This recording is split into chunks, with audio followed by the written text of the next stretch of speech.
আমার বন্ধুর বাড়িতে বসে হঠাৎই রোড ট্রিপের প্ল্যানটা হয়ে গেল, আর ব্যাস আমরা বেরিয়ে পড়লাম।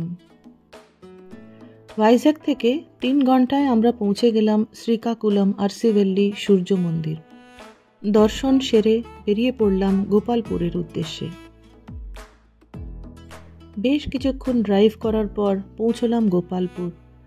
আমাদের হোটেলটা একদম বিচের কাছে। বিচের এই পাশটা বিশেষ একটা ভিড় নেই। গত 30 বছর ধরে ভাইজ্যাকে থেকেও সমুদ্রের প্রতি আমার আকর্ষণ একটুও কমেনি। ইংরেজদের শাসনকালে গোপালপুর পোর্ট ছিল। এই লাইট হাউসটা এখনো আছে, আর কিছু ভগ্নস্তূপ। সন্ধে নেমে আসছিল, তবুও জল দেখে আর নিজেকে সামলাতে পারলাম না।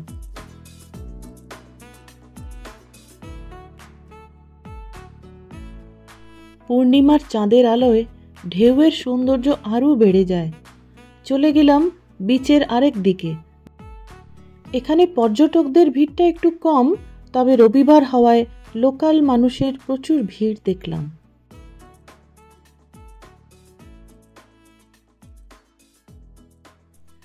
কাছাকাছি দোকানগুলোর থেকে টুকটাক কিছু কেনাকাটাও সেরে ফেললাম।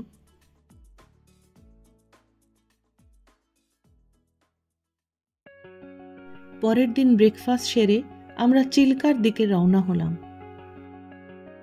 বিরাট সল্ট ওয়াটার লেক, এর আরেক দিকে ডলফিন আর মাইগ্রেটরি বার্ডসও দেখা যায়।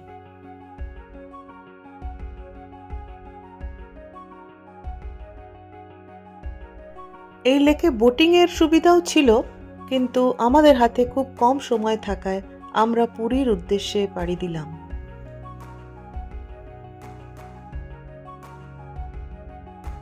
সংক্রান্তির শুভ দিনেই আমরা সকালবেলায় মন্দিরে পৌঁছে গেলাম। দর্শন সেরে আমরা সেদিনই কোণার্কের দিকে রওনা হলাম। যেতে যেতে ইকো রিট্রিটটা দেখে আমরা ওয়াটার স্পোর্টসের জন্য ওখানে থামলাম।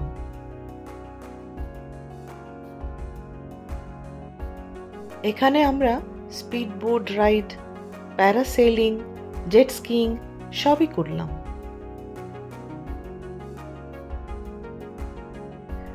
প্রথম একটু ভয় লাগলেও এ এক দারুণ অভিজ্ঞতা।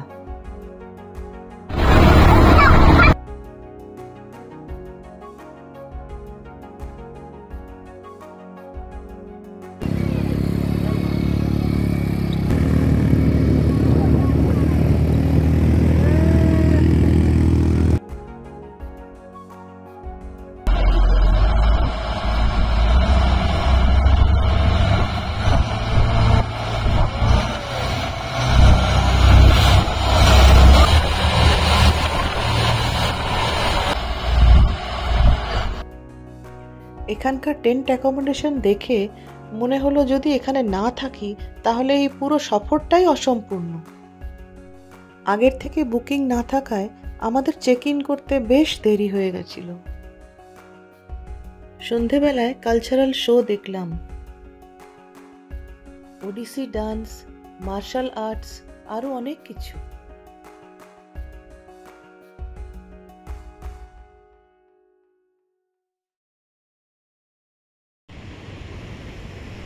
বিচের ওপরে এই রাজকীয় টেন্টে থাকা আমারই প্রথম।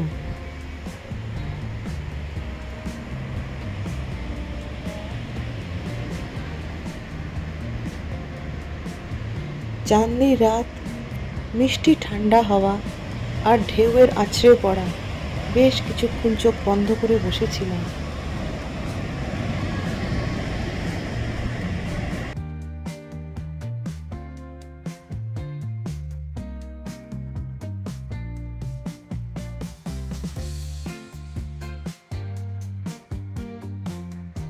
জানতে পারলাম যে টেন্ট আর এই বিরাট অ্যাকোমোডেশনের ব্যবস্থা শুধুমাত্র 3 মাসই থাকে। গরম পড়ার আগেই সবকিছু শিফট হয়ে যায়। থেকে যায় এই নিস্তব্ধ অন্ধকার বিচ।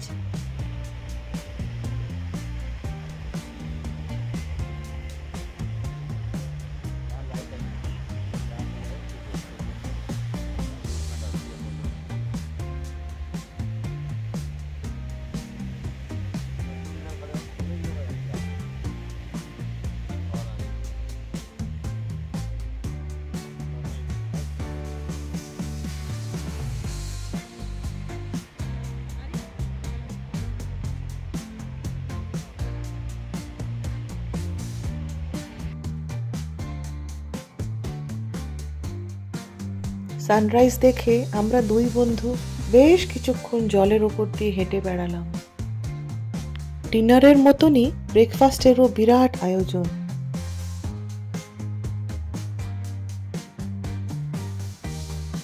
ব্রেকফাস্ট সেরে 11টায় রুম ছেড়ে দেওয়ার কথা, কিন্তু মন কিছুতেই মানছিল না। মনে হচ্ছিল আরেকটা দিন এই জায়গায় থেকে যাই।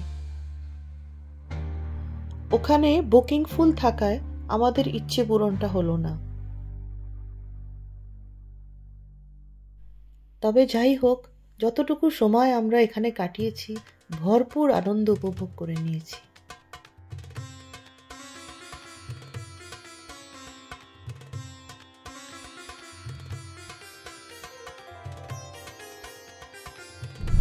এখান থেকে গেলাম কোনার্ক সান টেম্পল।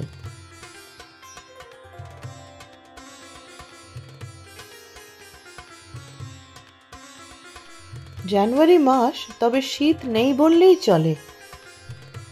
রোদে ঘুরে বেশ টায়ার্ড হয়ে পড়েছিলাম। গেট থেকে বেরোতেই দুধারে সারি সারি দোকান, প্রচুর হ্যান্ডিক্রাফটসের আইটেম। আমরাও ছোটোখাটো শপিং সেরে ফেললাম। এবার বাড়ি ফেরার পালা। কোনার্কেই লাঞ্চ সেরে ভাইজ্যাগ ফিরতে ফিরতে বেশ রাত হয়ে গেছিল। ভিডিওটা ভালো লাগলে প্লিজ লাইক অ্যান্ড শেয়ার। আবার দেখা হবে। টাটা।